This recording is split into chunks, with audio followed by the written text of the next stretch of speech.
This episode of the Wedding Film School Show is brought to you by MusicBed, the best music licensing platform for wedding filmmakers. Head over to themusicbed.com and enter our code WFS on checkout to get a free month on your annual wedding subscription. Now, on to the show. Shooting well and editing well and creating a great film, as much as we kind of like talk about it's not the most important thing, I do think for a long time in your career, it is the most important thing. B-roll is something that separates a lot of really high-end elite filmmakers from their peers. So many filmmakers rip on photographers, and I want to tell them, like, at least they know how to run a portrait session. Mm-hmm. You suck at running a portrait session. Like, that couple thinks you are so irritating. Too many of you guys are treating the gimbal like an A camera, and it's moving around, it's jittery, it's like, you know, it's not professional. It looks like crap. It looks like garbage. Yeah, you want to make more money? Get good content without bugging people. What kind of film am I trying to make here? Like, how am I taking this and processing this information that's here on site, and what am I trying to output into my camera? I'ma get right in my bag. Why you gonna try to get mad? Everybody wanna keep up. Don't you know I move too fast? I'ma zip right past. Drip all on my swag. Hey everyone, welcome to the Wedding Film School Show. Back again for another great episode. As usual, I'm joined by my co-host, the man, Jason McCutcheon. Jay, what's up, man? It's been a long time. It's like 6 episodes without you, Jared. Has it been a full 6? Because you had Kyle on. 3 or 4. I don't know. You had I might have Lindsay on just for a made couple. up 6, but it's at least 3. Yeah. Did you miss me? Yeah. Those guys are idiots. Yeah, they know nothing, obviously. Go back and listen to those episodes. Yeah. But anyways, we have a great episode today that we've kind of talked through a little bit beforehand, and we think it's a banger. And it's honestly, it's not something we really talk about a lot. Except for every single day. Well, probably behind the scenes, but Yeah. in terms of like being on the podcast as a topic, it's not something that we really discuss. As you know, what we do is clearly very visual and filming weddings. And usually what we talk about on the podcast is just how to make money and really run a business. But today we're going to talk about how to make better wedding films so that you can charge more money. Yeah, shoot better, get paid more. Instead of shoot less, get paid more. Right. Shoot better, get paid more. And I think, that's what I was thinking in my head is like, we don't talk about it on the show, but we actually talk about it like all the time inside the studio. Every time we watch things, we're talking about how can we cover this better. And, we're lucky enough to have a steady stream of weddings to work on our craft. And so for us, we, hopefully we're learning on the front end. So if you're new, you don't have to. But I think we've learned a little bit. And one thing I know, and I think you would agree with me on this, Jared, is people who are getting paid $10K plus in wedding filmmaking, now correct me if I'm wrong here, are good at shooting. Yeah, it's hard to hide. I think at one point maybe it was a little bit easier to hide because there just weren't that many great filmmakers out there.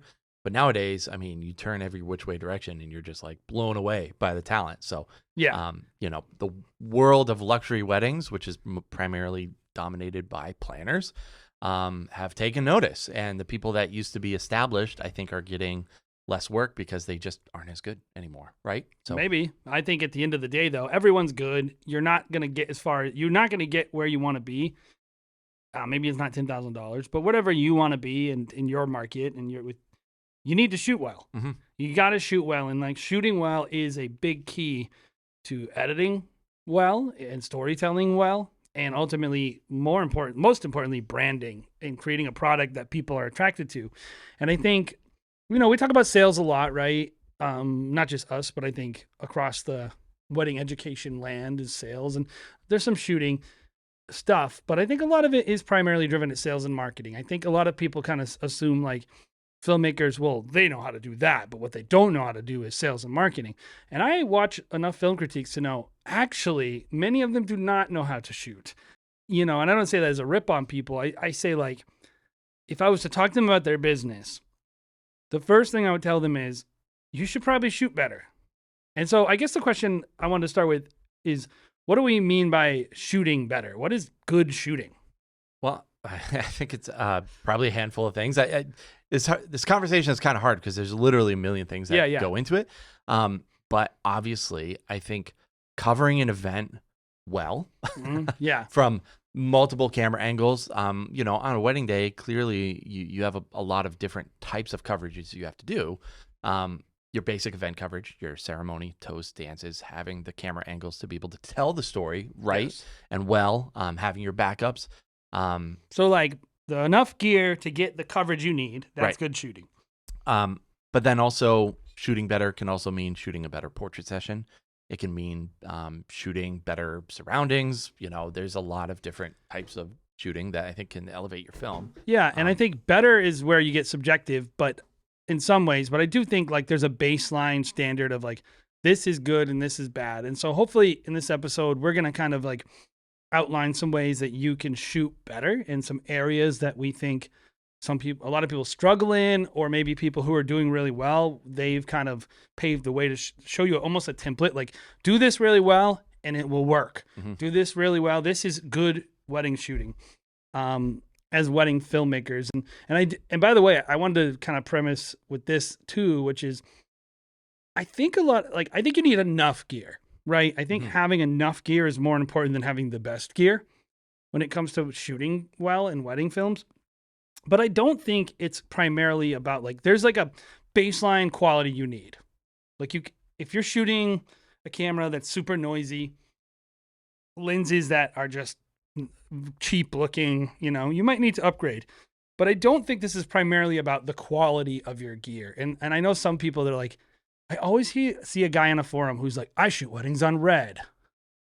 And then I go look at their work, right? Don't you immediately go look at their work?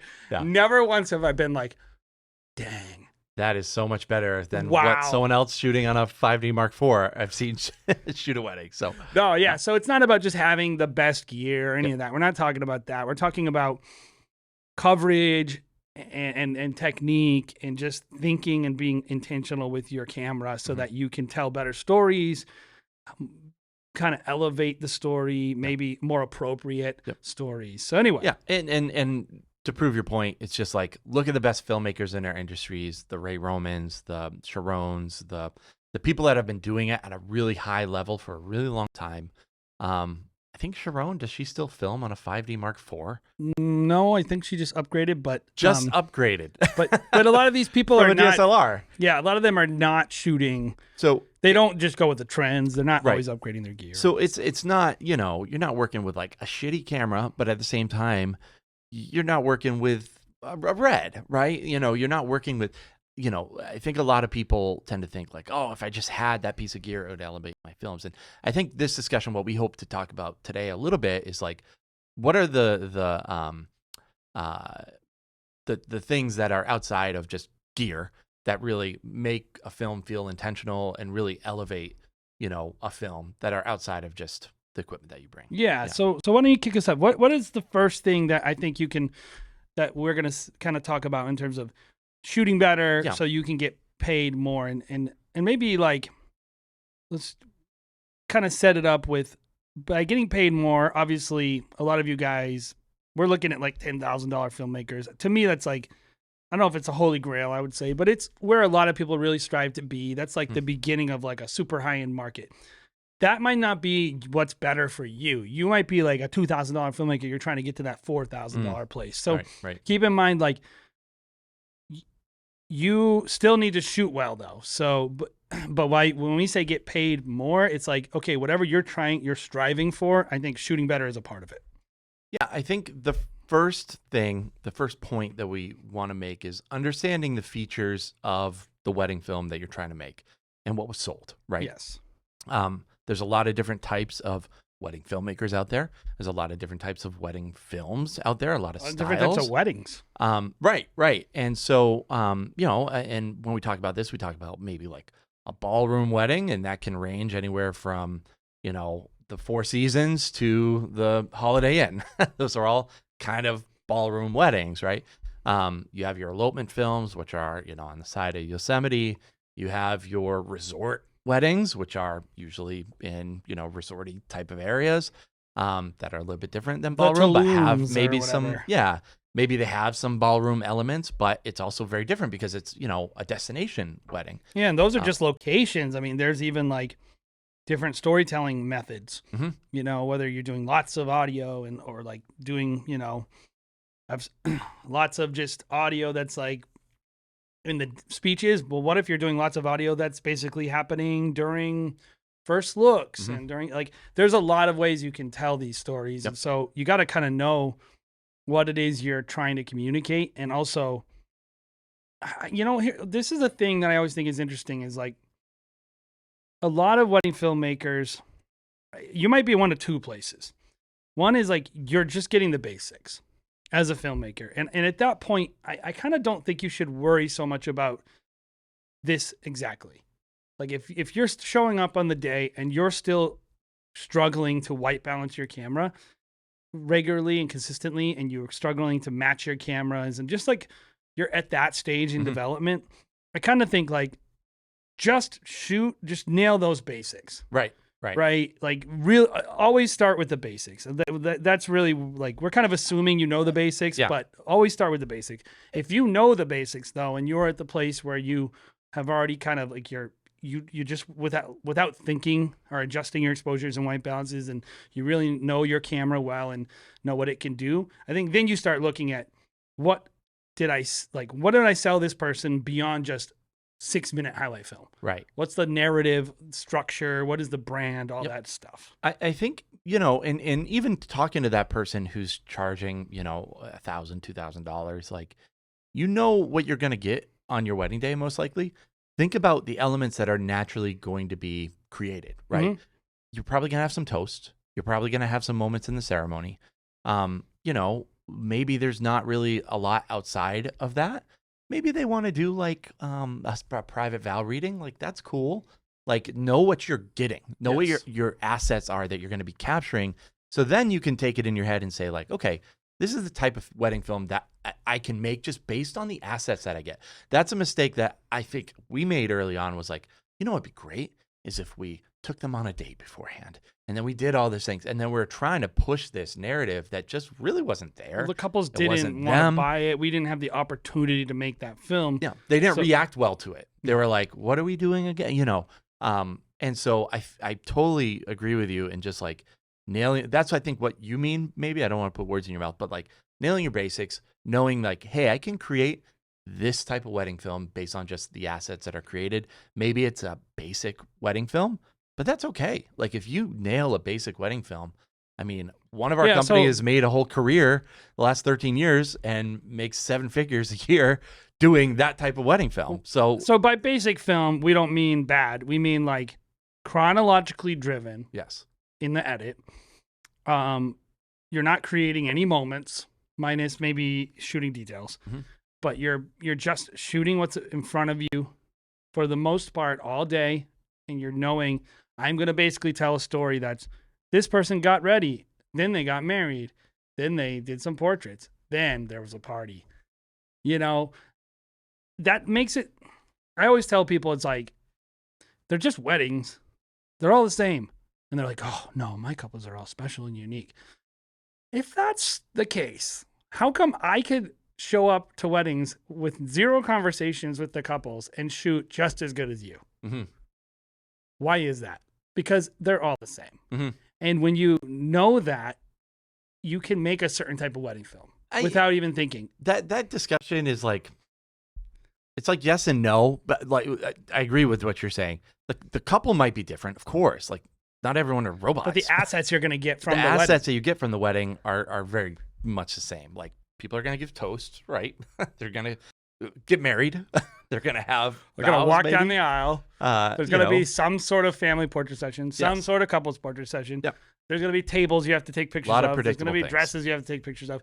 Like, you don't have like, and then they're going to go on a jet ski and I have to find a way to accommodate for an action camera and not get it wet. Like, you don't have to think about like, how am I going to solve this? Like, when you do commercial shooting, you have to be thinking, how am I going to get a shot of this person swimming laps? Yeah. How am I going to get that shot? Yep. Oh, we got to rig something in the roof. You don't have to do that when you're shooting weddings. Mm-hmm. It's not the expectation. So I think identifying what are the core elements of a wedding film, but then I think the secondary level would be, what are the ways that I like to tell stories Yes. that might be personal, that like, okay, do I cover this on gimbal? Do I cover this handheld? Is a monopod important to me? Do I like tripods? Like, do I need a lav mic on the groom all day? Mm-hmm. You know, I think that's when you start getting into kind of what you're saying, which is what are the assets I'm going to have on the day? Mm-hmm. Like, where am I going to be? What's the schedule going to be? What type of couple are they? And then what am I good at? Mm-hmm. You know, so what's good about the day and what am I good at shooting? Mm-hmm. You know, I think is the core question. And a lot of people can't really, I think this is the biggest thing I see when I watch a fish out of water kind of edit. Like where you know that they watch Sculpting with Time and then like they literally edit exactly like Sculpting with Time. And you're just like, this just feels weird in this barn. Well, it's funny because even Sculpting with Time's videos are all different. Yes. So they it's don't like, do that. they don't just go, this is our edit, this is our style, and it's the same kind of cut every time. It's like actually a pretty different cut every single time. Their concept is different. Well, they're every single time. listeners. Yeah. Yeah. They're showing up, like you were saying, like, what am I shooting? What am I trying to make today? And that, like, what does the couple let me make? Right. What does the day let me make? Yeah. If you're doing barn weddings, and this is, I think, where people struggle. Like, I think the best way to shoot a barn wedding is to acknowledge that it's a barn wedding. Mm-hmm. The best way to shoot at, like, for us, Ocean Edge, Mm-hmm. right? If I take Ocean Edge, which is a Cape Cod resort in our area, I wouldn't call it like super high end. It's fine. Would you call it overpriced? I don't know. It seems overpriced. It's overpriced. All I know is that they'll have a wedding on the lawn while the couple's waiting inside watching the wedding. A different person's wedding. Yes. That's what you're saying. Yes. So it's a wedding factory. it's a wedding factory that Yes. is, I think, considered more high end. Mm-hmm. And so it is what it is. Like you'll be on the beach, you'll be shooting, and there'll be someone in the background like sitting on a beach chair. Like it's Some old guy in a Speedo. yes. Yeah. Like that's the type of wedding you're shooting. Yeah. Right. If I try to take that thing and go like this epic song that takes itself way too seriously, Mm-hmm. and then there's this like little kid walking in the background Mm-hmm.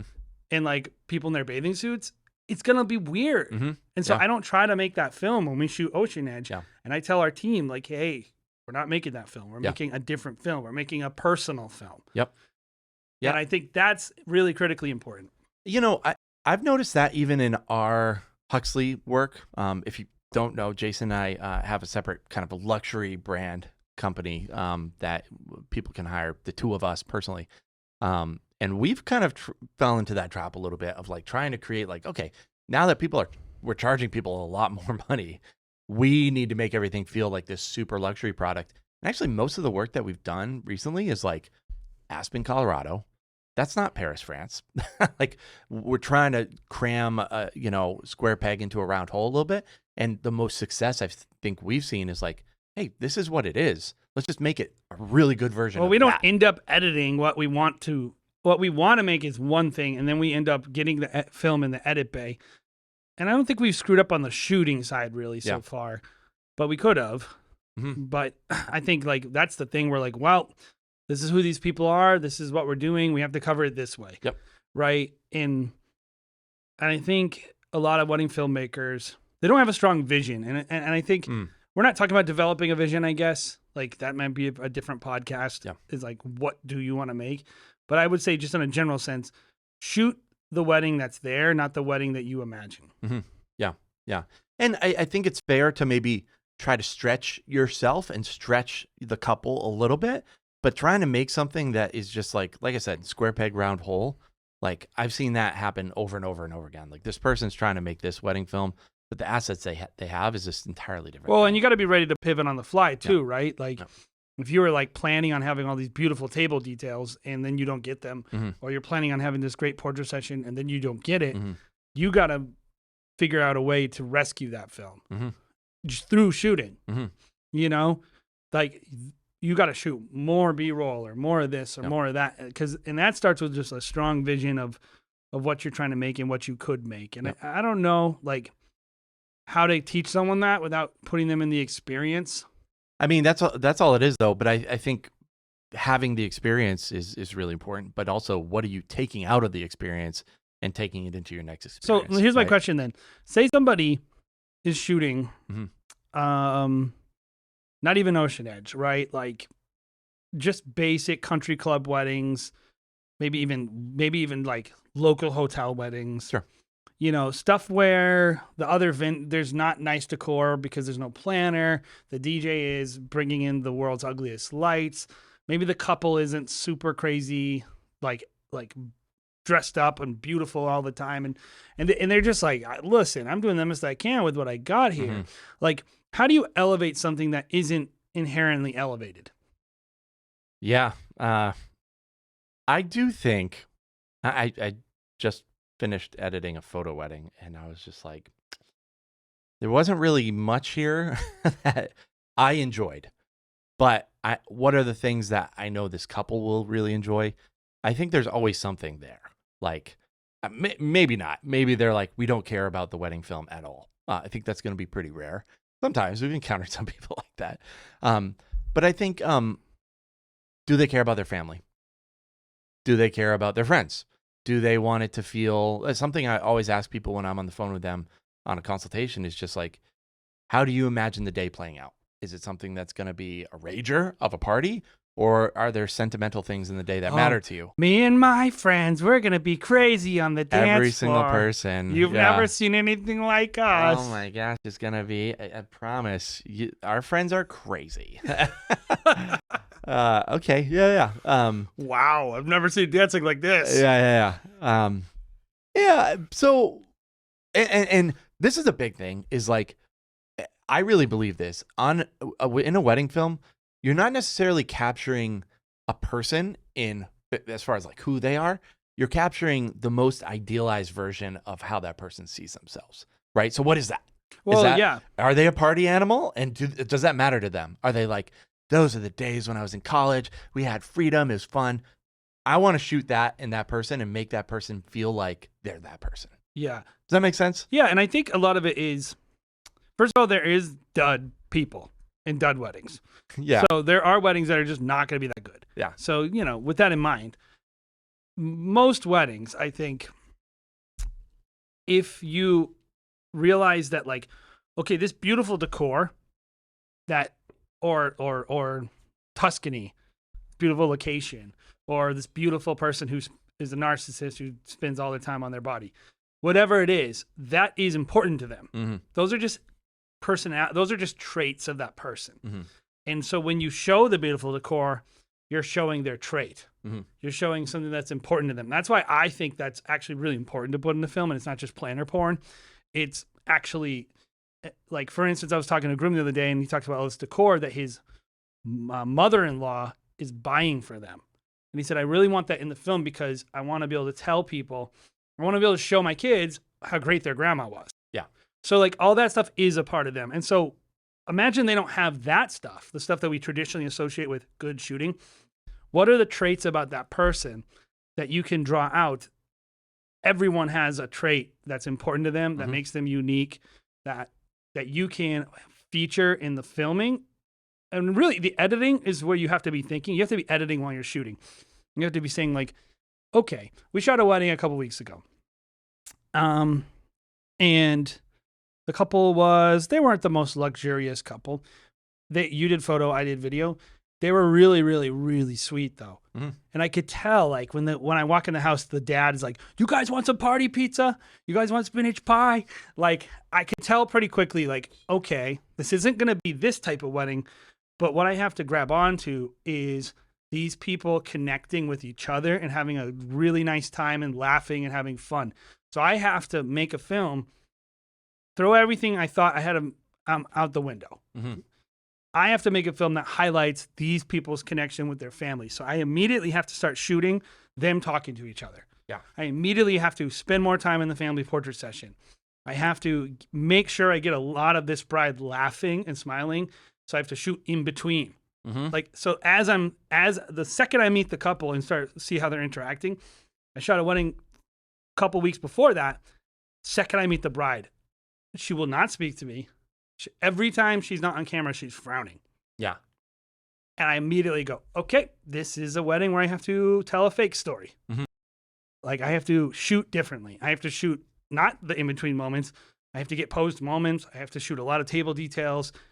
These people are those type of people. They're not like every time you meet someone, you're not looking for like, what is the fine detail? Like, what is the most extravagant thing? It's like, what makes them special and unique, and how do they want to be perceived? Yep. And that's what you're shooting. How do they want to be perceived? And then, the other thing that I think is important that kind of going back to the part about like, okay, I'm showing up. I don't have to make everything look super pretty, but the connection between people is the important thing here.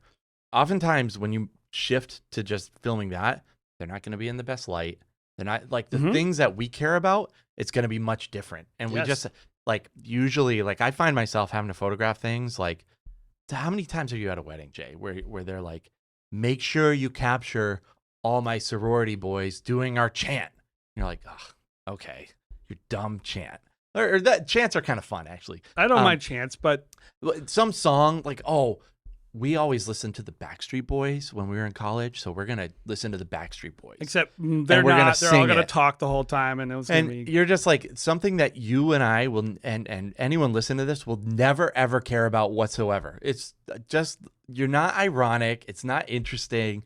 It's the dumbest thing in the world to me. But that's important to them, and like being empathetic and like listening to like that's a big part of it. Well, It's you're just getting listening. into like at that point, you're getting into like what are the assets that I need for this film that they're going to be happy about and not complain, but it will make the film better. Yep. They do make the film better. And like being able to communicate couples' values visually and obviously with audio and editing, but you got to capture it first, right? And you got to shoot it well. So like if it's something as simple as like, oh, we're going to be doing this group thing. And then you show up with an 85 mil and you can only see the bride's face. You shot that wrong. Yeah. So you're doing you got to make a lot of choices on the day to capture it correctly so that you can tell the story and actually maximize the asset. There's two different, I always tell people there's two different styles of shooting that I see. And maybe the terminology is different for every person, but, people that document and then people that do more like narrative filmmaking, right? And I think sometimes it can slide a little bit depending on the film, right? Yeah, like somebody might say like documentary versus cinematic. But whatever it is. I don't know. I think it's all Posed. cinematic. I think narrative filmmaking to me is like posed, right? So like the bride is going to be sitting down. I've had her put in the perfect lighting. The makeup artist is doing her work. I'm going to do the slow push in to get her. I'm going to make sure all the other bridesmaids are far away. There's no water bottles in the shot. See, I always call that editorial. Editorial, yeah, But sure. it doesn't matter. That's what I'm saying. The terminology might be different, but all that is that style of filmmaking. And then the documentarians, like some filmmakers are like, I'm not even gonna move the ugly water bottles. I'm gonna shoot around it maybe or whatever. Or just, I'm going to highlight the ugly water bottle. And I would be like, no. Don't highlight the ugly water bottles, I would say. That's a mistake. But I would say those are two different styles. And you as a filmmaker, that's something you have to decide like pretty early on. Like what direction do I gravitate towards? Or what am I going to shoot one way and what am I going to shoot another way? Yes. I tend to like to do certain things very documentary style, like, and very raw. Yeah. Like that family. Like you're not going to film them narrative or editorial style. Like, Dad, hang on while you're pressing your, coat or whatever. Stay there and just look and like, I'm going to do a shot with you. I'm not going to tell the dad of the bride to do a shot like that. But Probably even like, ever. okay, you say you do a gimbal push of the room. Right. To me, that's more of a cinematic editorial style shot. I like the whiplash of like really connected and then really polished.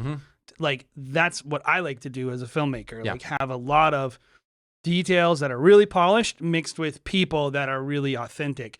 So you never feel like disconnected. I know that about myself. I know that's what I like. You have to know what you like. Yep. You have to know that. And I think that's like the first step to, I think, shooting better is knowing what you're trying to shoot Right. and what's available there that is actually an asset to work with. It's like cooking. Yep. It's like, I know what ingredients I have, and so I know what I can make for dinner tonight. And I cannot make a steak. I don't have a steak. Yep. It's not in my house. I can't make steak tonight. Yep. It's like, it is what it is. And I think a lot of people, they're trying to make steak, and it's like, you don't got steak, you got ground beef, man. Make meatballs. Mm-hmm. Like, that's a lot of people's wedding films. You watch it. It's one of the first things where they're not good at shooting what they have. They're trying to shoot. They're definitely not good at shooting what they don't have. But they're certainly not good at even. I want to be like, focus. Yeah. What's in front of you? Shoot that as best as you can. Mm-hmm. Yep. Yeah. So I don't want to overwhelm people, especially people that are kind of first starting out. These are a lot of questions you have to ask yourself early on. Is like, what kind of film am I trying to make here? Like, how am I taking this and processing this information that's here on site? And what am I trying to output into my camera? Like that, these are a lot of hard decisions that really do come from experience. But I think having a general thought beforehand is pretty important. You got to know, just informs the decision that you're going to make. And you got to know when it's not going to work too. I think that's important. It's like, this was my plan. Oh shoot, this isn't going to work. Like, if you don't know what you were trying to do to begin with, you're going to create a disaster. Yep. So the next topic that I thought we could bring up and talk about a little bit was B-roll in a wedding film. I think B-roll is something that separates a lot of really high-end elite filmmakers from their peers, right? And we edit a lot of wedding films for really high-end elite filmmakers. And that's something that you've definitely noticed, right? I think, defining B-roll is important. Sure. In wedding filmmaking, like, B-roll is like establishing shots and detail shots. In some ways, I guess those would be A-roll, right? Because they're essential and important. But, I think most people would say, oh, that's B-roll. Like, B-roll, maybe by that we might mean establishing shots, like I said, details, just things that allow you to give people a sense of place, or maybe are outside of time, that I'll let you fill in. And I think I have noticed that. High-end filmmaking is a lot of times about giving yourself choices in the edit. One of the number one things I see internally with our own team when I go and shoot a wedding versus one of our new people is they have usually like 40% less footage than I do. Or the way that they use their time to get footage is way less than I do. Like, we could have a 2-hour block and they'll come back with like 40 gigs and I'll come back with 120 gigs. Because I'm like, all the good stuff was happening. I was just shooting. There's all this good stuff. And I think having enough content to cover up the seams of a wedding film, and like, let's be honest, wedding days are crazy and you don't have a lot of control over a lot of stuff. And we've all had that film where you're editing it and like, there's a few good moments, but like, you get the couple in, they're not that good in the portrait session, or they're like, we want 5 minutes. You don't know that till it's already happened. And that's the thing I always try to remind people. I'm pretty decent at saying, I'm working with this photographer and I'm working with this couple. This portrait session later in the day will suck. I need to shoot a lot more of X, Y, and Z because I have experience. But it's one of the biggest things I notice with people is like, I get to their portrait session and then they realize it sucked. And then they realize that they can't go back in time and actually shoot the B-roll that they should have been shooting to cover up the fact that the portrait session sucked, right? And like the films just feel empty. You have like 45-second shots of someone giving a toast because you have nothing to cover it up. You have when we're doing film critiques and I'm like, hey, that shot, you have a lot of shots in there that weren't good, because I have a rule like no bad shots. Like, that shot's bad. Don't put it in the film. Like, it's bad. It's a bad shot. There's a bunch of crap in the background. There's a bunch of trash cans and just unflattering angles. And then they always end up saying something like, well, I was just kind of running out of footage. And it's like, you should have shot more. I mean, you could say shoot more B-roll. I think the bigger thing I would say is shoot more. Shoot a lot.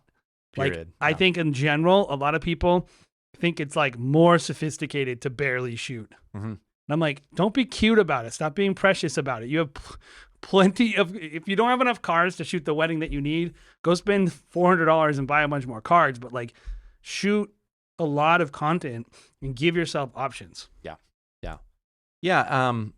I think there's a few things here. Like you're kind of saying, like, B-roll covers a multitude of sins, right? Like, the more you get, the more you can kind of fill it. Like, if you're like, hey, I'm doing a 5 to 6 minute film, and you're like, hey, I really only got 5 minutes here. I need some filler. Like it does kind of make it feel a little bit more full when you have a better B-roll kind of package to throw in there.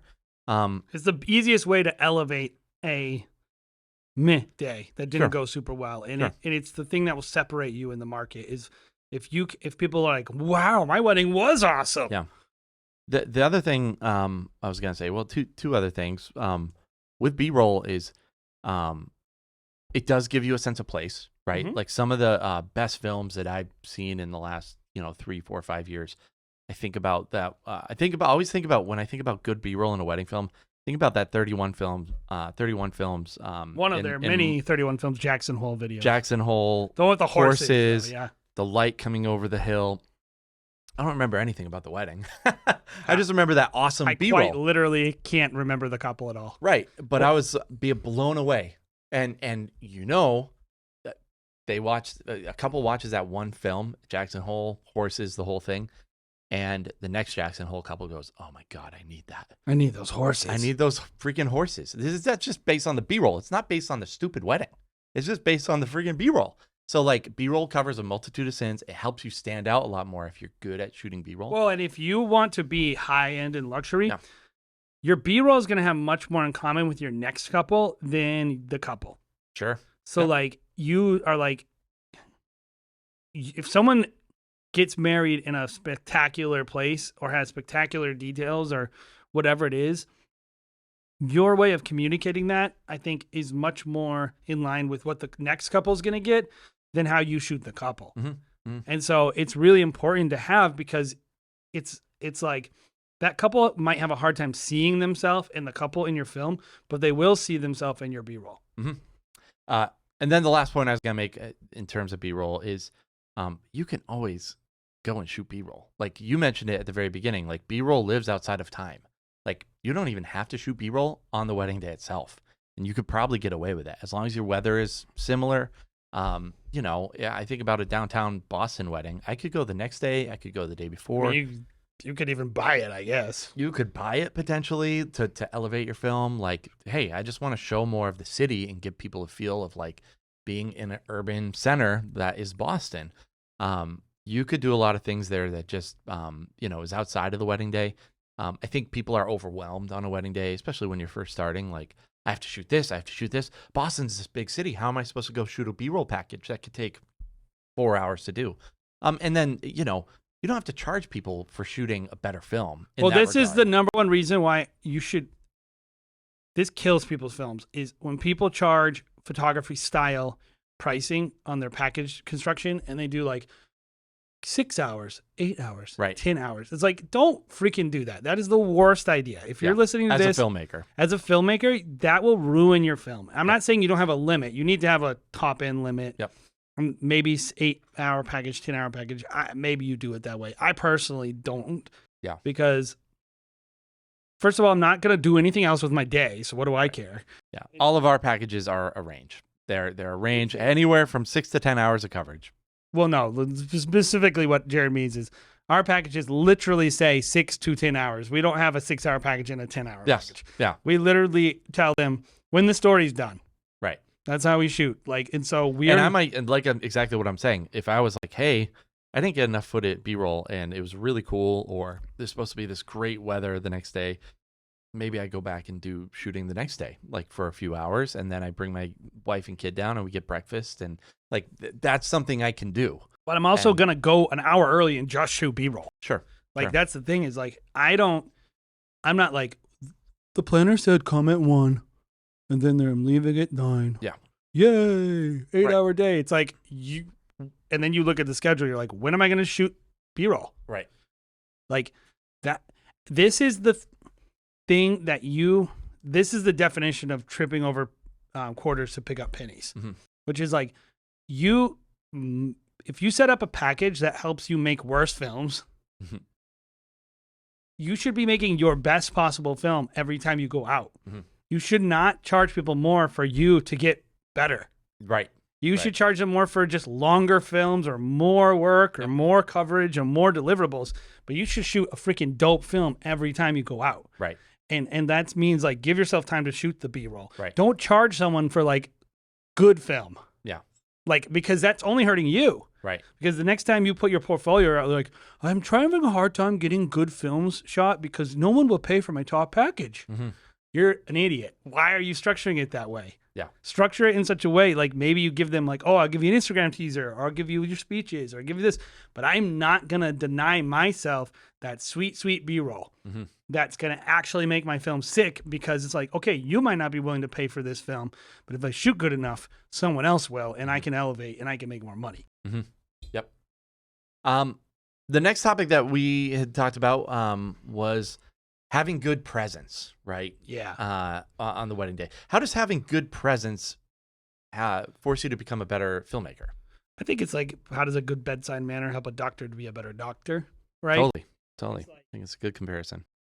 If you are weird, there's a lot of wedding filmmakers out there who qualify as that. Well, not all of them make people uncomfortable. Yeah, totally. Not all of them, but there are. But if you are plenty. weird and make people uncomfortable, not weird and inspiring, but weird and make people uncomfortable.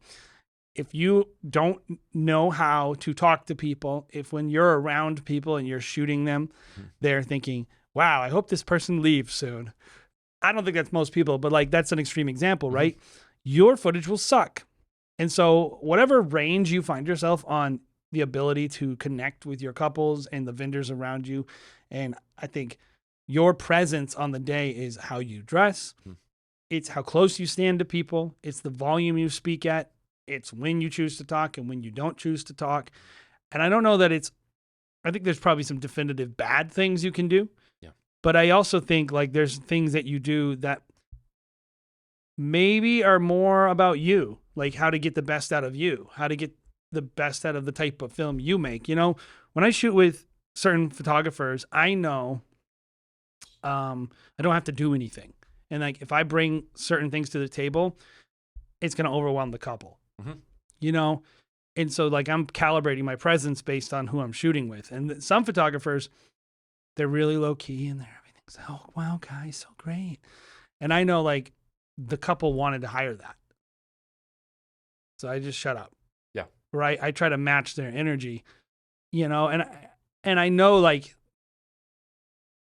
there is a moment though, when I'm shooting with certain people that I'm like, I have to step in too, where it's like, I have to say, hey, do you mind if I do this? And I have to lift the energy a little. But I think it's like, you have to know that you're like how you're conducting yourself is affecting your footage. Yeah.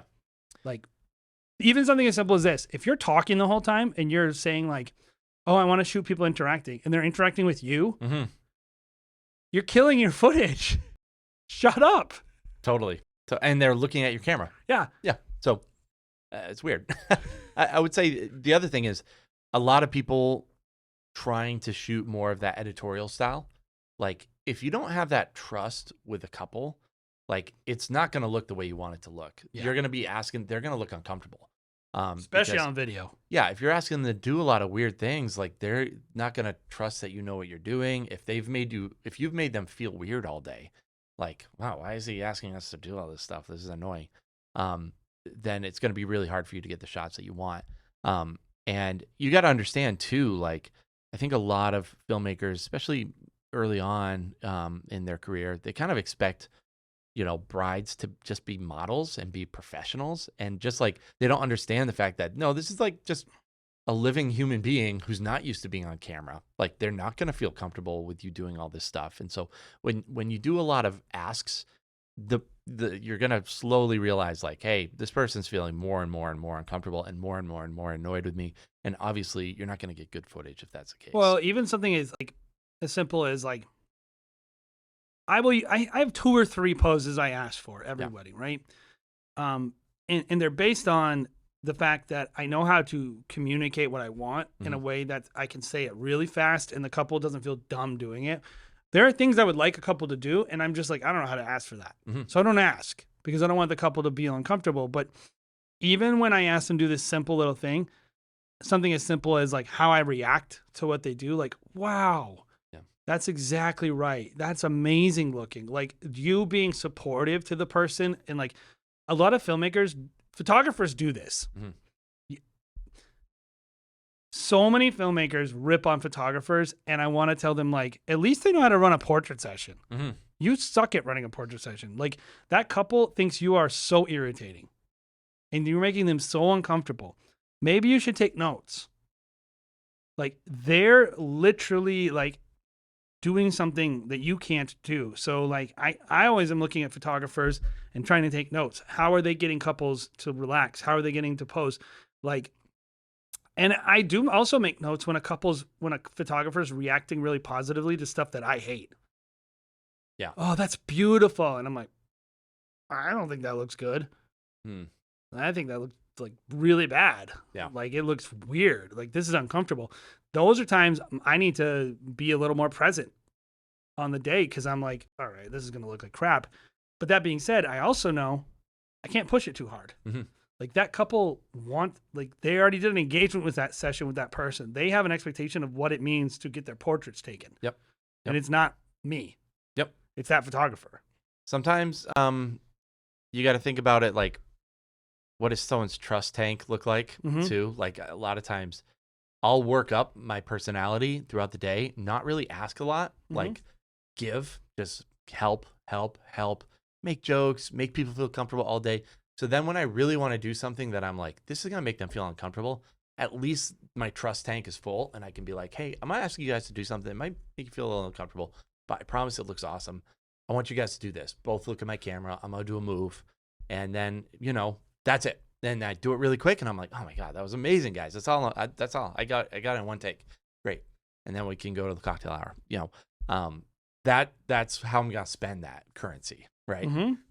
So just my dad always says, put change in your pocket with people. Other times, people are just like, no, this is us. Like, you can have your way with us. Like, do whatever you want. Like, we are gonna feel comfortable, and like, if that's the case, I'm gonna hop in a lot more. Yes. So just read the freaking room a little. The other thing I think is, like, your presence with the other vendors really matters. Like, if there is if there is tension with that person's photographer, you cannot allow that to be the case, because it will bleed into your presence. Totally. Like, they will ice you out. The photographer won't like it. The couples, they might not even see it or hear it, but it's gonna affect the dynamic. So you have to do everything in your power. And we're talking about shooting better, right? So hear us saying, this isn't about sales. This is about the images you capture. Your presence will dictate how good your images are. They will, especially portraits, but really kind of everything, right? Like, if you piss off everyone, good luck shooting good toasts. It's going to affect your ceremony, every single thing you do in that day. So, like, something as simple as, like, how you communicate to the photographer, how you want to cover the ceremony. That's presence. Like, hey, I'm going to be doing this, I'm going to be doing that.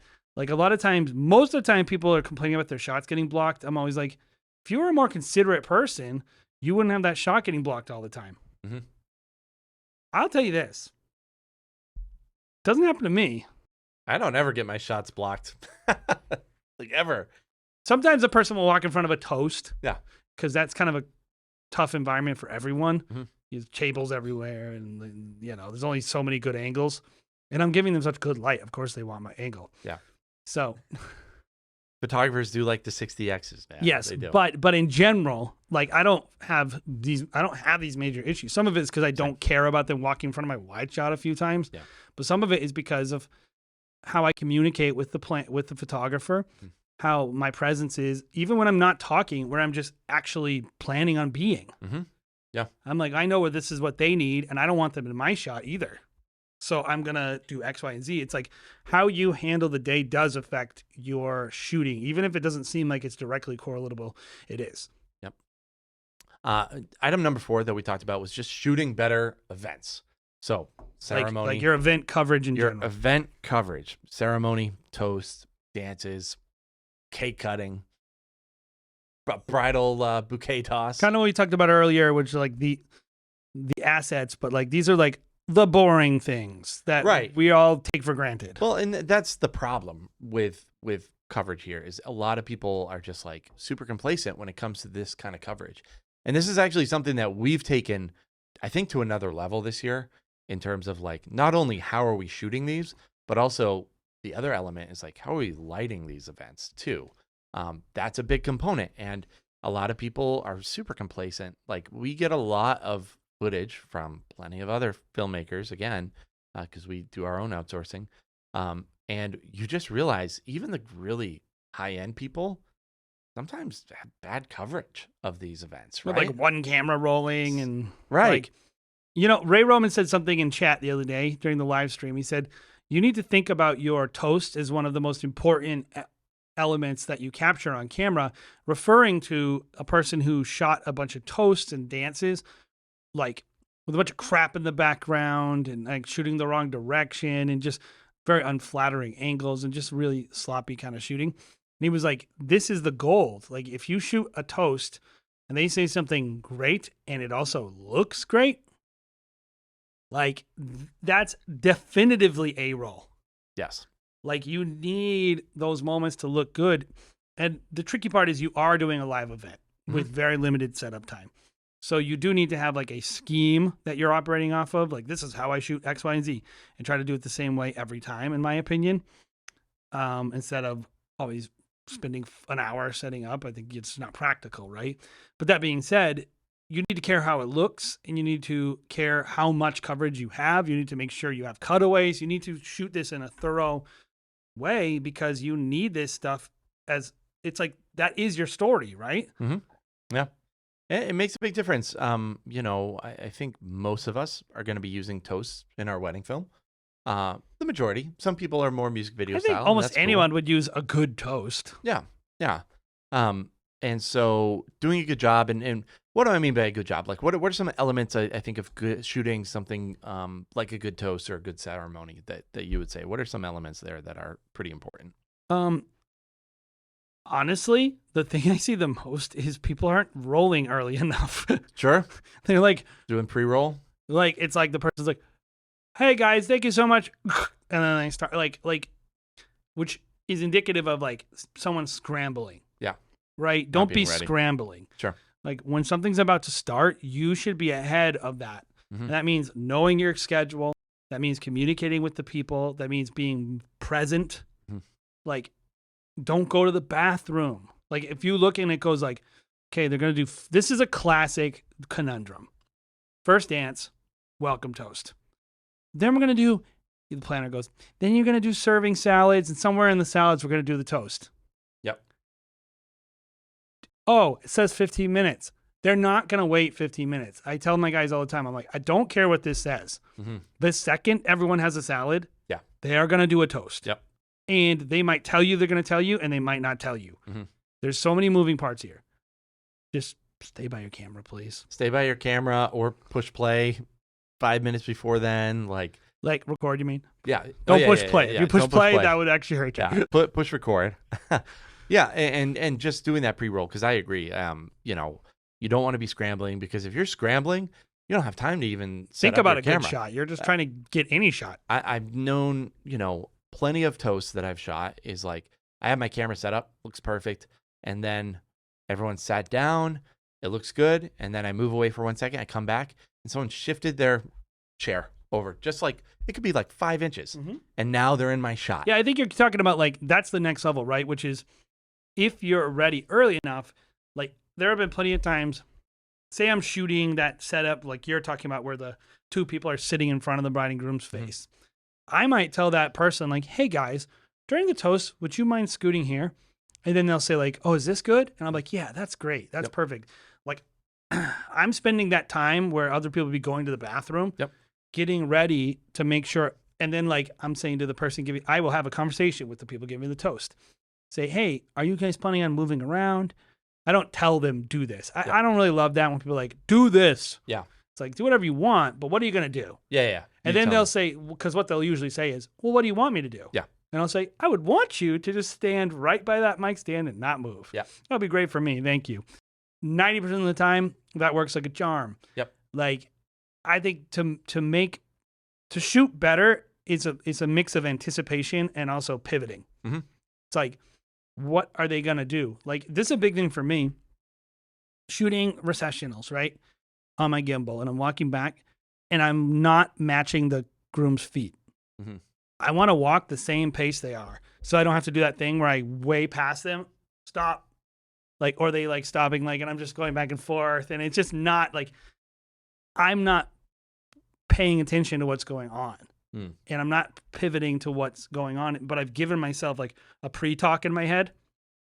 I would do it every time I go like, okay, just pay attention to how they're walking. Mm-hmm. Don't go too fast. Don't bump into the photographer. Don't do anything that's going to make me have to recompose my gimbal in that shot. And I think like thinking about what could happen with a toast or any kind of moment you're going to be capturing, that's really important. Like, what will I do if this person walks around the dance floor? Mm-hmm. So many times I see people like, I set it up all great, but then they walked around the dance floor. Okay, if you weren't 100% positive that they were going to stay exactly where you put them, why did you set your lights beam so narrow? Mm-hmm. Why didn't you flood your light? Yep. Why don't you set up your tripod head so that you can move it? Why do you have it all locked down?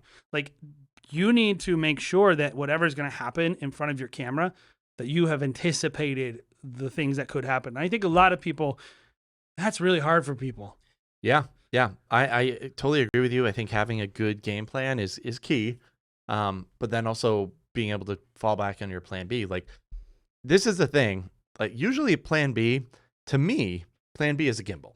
Like, let's talk about a dance, right? You set up, like you said, I set up perfectly.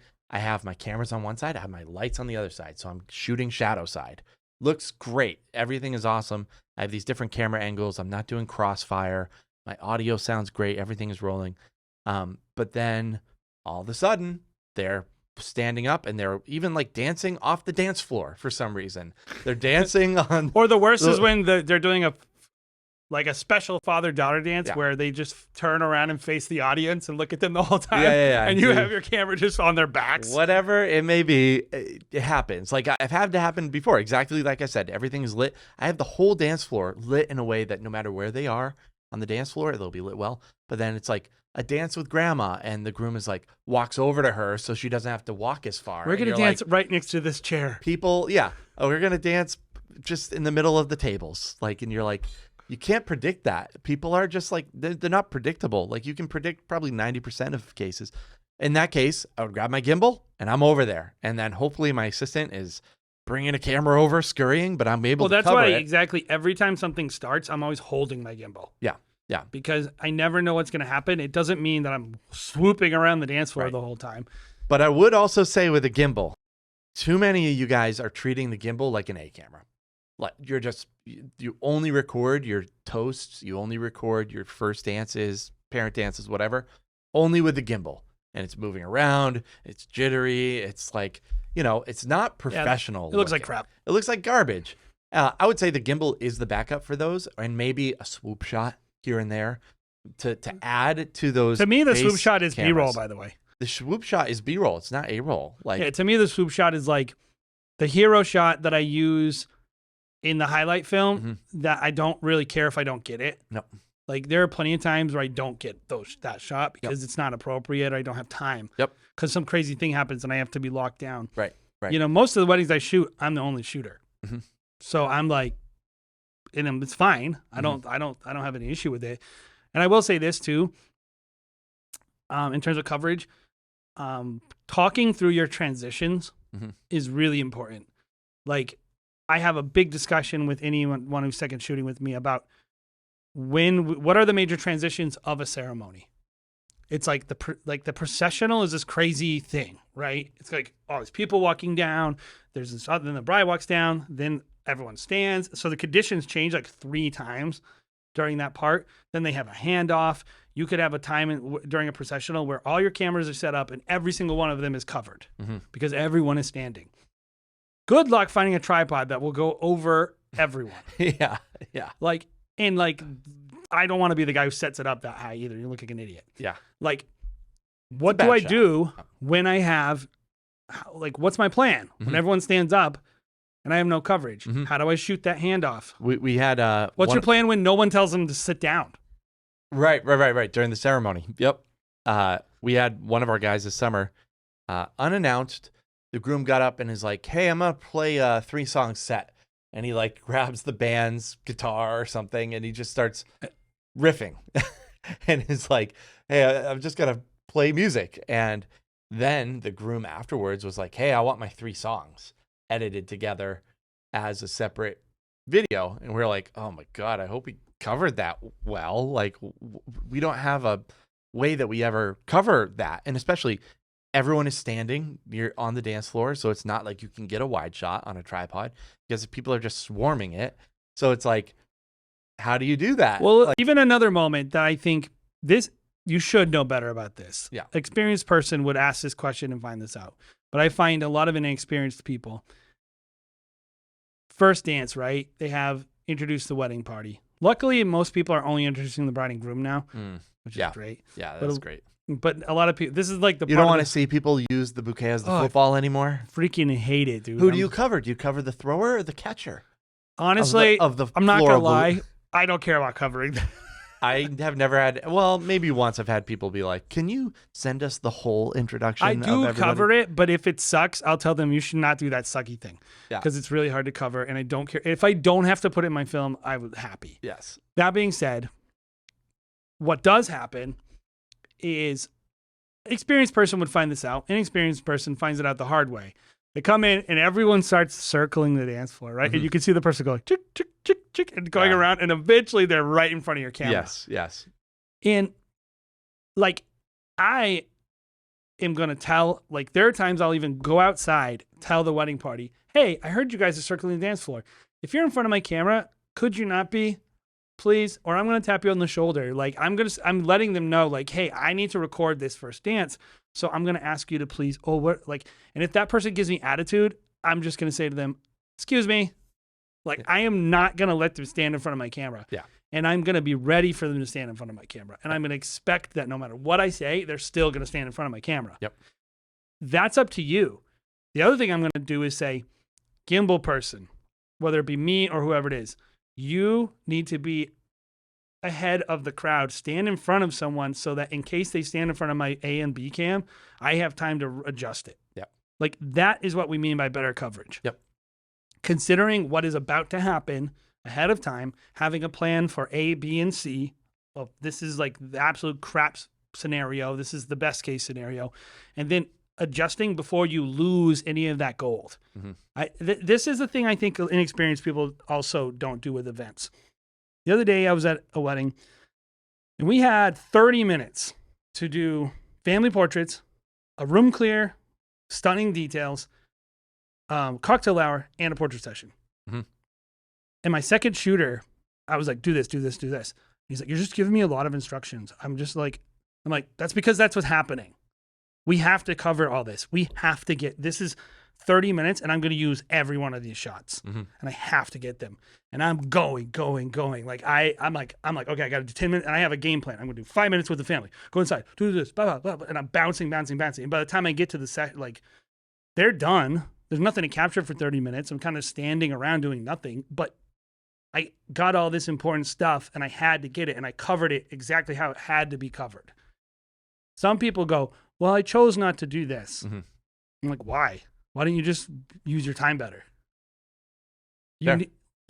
You should have walked a lot faster, ran, shot like a madman for 30 minutes instead of like, doo, doo, doo, doo, doo, doo, doo. And it's like, what are you doing? Yeah. I think what you're saying and how this applies to a lot of people is just like being on the same page with your second shooter or assistant is huge here. Planning and photographer too.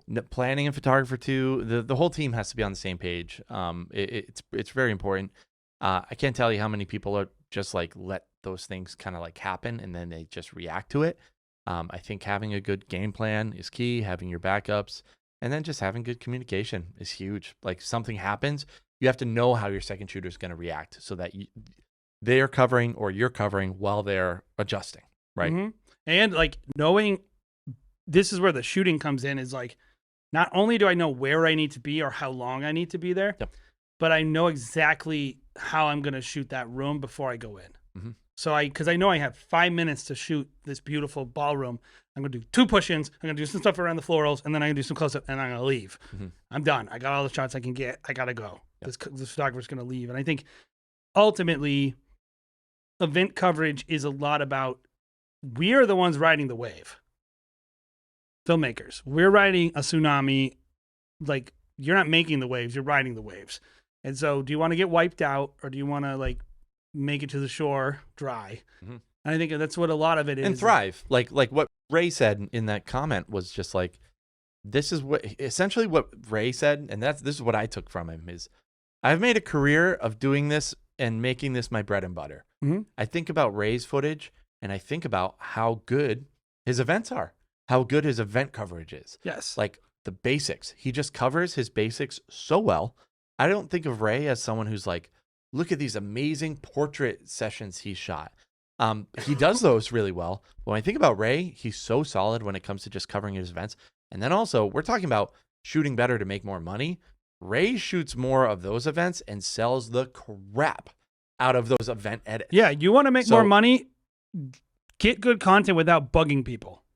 Sure. That's what it is. Sure. Is like, that is what planners and most couples want. And the best way to do that is to just cover the freaking event that they're already doing perfectly and not ask them to do a million extra things. Well, and his events are covered so well, he'll send people an example. Here's what a ceremony of mine looks like. They'll be like, wow, that looks great. We definitely want that. Like, some people might want that, whether it looks like crap or whether it looks good, whatever. Maybe they don't care. But when it looks really good and you cover it really well, it's just going to sell itself that much more. Well, you can use it in your film. You can use it in your film, but you can also sell it as a separate a la carte item. Yeah. Kind of what I'm talking about. Yeah, sure. I mean, there's a lot you can do with it. Do a good job and you got more. Yep. So this is kind of how we want to close, I think, this podcast is just talking about planners and how planners kind of come on board and thwart this system a little bit, right? Because if you've worked in weddings for any amount of time, you know, once you get to a certain price point, there's this threshold, the planner threshold, where you're not going much farther. You're not going to charge $10, $15, $20, $50,000 for a wedding film unless you're working with a planner, right? So how do you feel like the planner threshold comes into play in terms of charging couples more money? You know, I think maybe the question is, how does a planner affect what you could shoot too? Yep. Right? Shooting better. And I think, because if you shoot more and you shoot better, you shoot this amazing wedding film, you have the potential of not being able to charge more because you're not getting the clientele that this planner. Yeah, it's like a chicken and egg thing, I think, because It's like, planner weddings look better. Mm-hmm. Bottom line, they do. I think we have enough experience to say that definitively. That planner weddings look better. There's usually more time put into the decor. Yep. Everything. Right? And so the schedule is tighter. Yeah. If you don't have a planner, you know, are you able to shoot as well? That's the question. And if you want to work with planners, you know, how do you, is it chicken and egg? Mm-hmm. Is it good footage precedes getting these relationships, or relationships precede the good footage? I guess I don't totally know the answer to that too, but I know that, like, if you want to maximize and make more money, you need to be considering, how do I work with wedding planners? And I know that if you want to shoot better, you need to consider, how do I work with wedding planners? Yeah. And I do think it starts with, wherever you are, shoot it as well as you can. Mm-hmm. Planners or not, you know. And I think if you aren't working with planners, can you shoot as if you are? Mm-hmm. And so, like, planner weddings, you got to show that planner porn. You got, like, I'm telling you guys, like, some planners, like, are really focused on, like, I'm going to give my client who they want. But trust me, a lot of planners are like, I want to work with someone that's going to help me promote my business. Mm-hmm. Right? And not be super annoying to work with. Yeah, not be annoying to work with. So if you don't know how to shoot rooms and table details and the things that a planner's involved with, good luck working with those people. Not to say that they always look at it, but in general, I think it's more important to them how you are to work with on the day of. But I would say a skill you want to work at, even if you're not in that place, is shoot as if you're working with a planner. How do I show this person's dress and invitations and shoot that kind of details? How do I show tables and show a room off and show a location off in a really nice way? I think there's things you can do that will kind of signal to a planner, like, oh, if I work with this person, they're going to do a great job for me and the couple. Mm-hmm. Right? I don't know. Like I find that to be challenging, right? Because a lot of times I don't think planners really look at our work. Yep. You know, but then sometimes they do. Like there are times where the planner's like, oh, your work is so much better than X person, or I like working with you, or hey, can I have that coverage from that one thing? I want to do a reel. Yep. So it's like they look at it when they want to look at it. Yep. Yeah, I think the question for a lot of people is my work good enough to be able to present to a planner, or am I just not even networking enough to be able to work with planners? Like, yeah. Those are probably the two places that most filmmakers find themselves. Like, why can I not charge more money when my films are pretty good? Well, it's probably because you're not marketing enough to planners. That's probably what it is. But then also, some people just aren't good enough to be in front of planners yet. And we talk about it all the time. Like, you don't want to blow your shot, right? Like, if you aren't, you have one chance. if you're not good enough, and you know, some planner looks at your work, they're not going to give you a second shot. They're just going to be like, yeah, they're just not that good. And I think if I was to say, you should be a good shooter before you try to be really good at networking. Sure. And I think networking is more important to maximizing your profits. Like, you can be the best shooter in the world, but if you aren't good at networking, it's going to cap you a really low price point. Yep. That being said, so you like, because the best shooter, the best, highest earners in the world aren't necessarily the best shooters, but they've crossed a threshold. They're very good at shooting, editing, capturing events. Yep. They're not inferior. Yep. They're good, solid, probably actually great relative to a bad shooter. So being a really good shooter and creating a really great film, do that first. Make sure you focus on that, because as much as I say, like, couples don't care about your film, planners don't care about your film, I kind of think that's kind of true in the sense they, you know, it needs to be good, but doesn't need to be the best thing in the world. there are other factors. But it has to be good enough. And if you get in front of a planner and say, I would love to work with you, and you go to a networking event, you meet these people, oh, they're so nice. And they go to your Instagram and then they're like, ooh, Yeah. that's bad. That doesn't look good. That doesn't sound good. That doesn't feel good. Like, if you are early in your career, really focus on making sure that you're good. Shoot good stuff and you will make more money. Like, I do think shooting well and editing well and creating a great film, as much as we kind of like talk about it's not the most important thing, I do think for a long time in your career, it is the most important thing. Until you get to that point where you're ready to like go into the top of your local market, I think shooting well is the most important thing that you can do to improve your business. And when you are like very confident, like, I'm the best shooter and the best editor in my price point, in my market, then I think networking and sales, they start to become the most important thing. And I think we kind of bypass that and assume a lot of people are great shooters and great editors. You can't fake it. No. You can't fake good shooting. There's a reason why, like, I don't know, like NST films or some of the even more nefarious ones, like, I don't know, La Petite Four or Copper Stallion, or who's the one we were dealing with locally? Yours truly. Yours truly media. If you're listening to this, we don't like you. You're douchebags, man. But We're re-editing one of your films right now. Called you out, man. We're re-editing one of your films that your team provided to a client.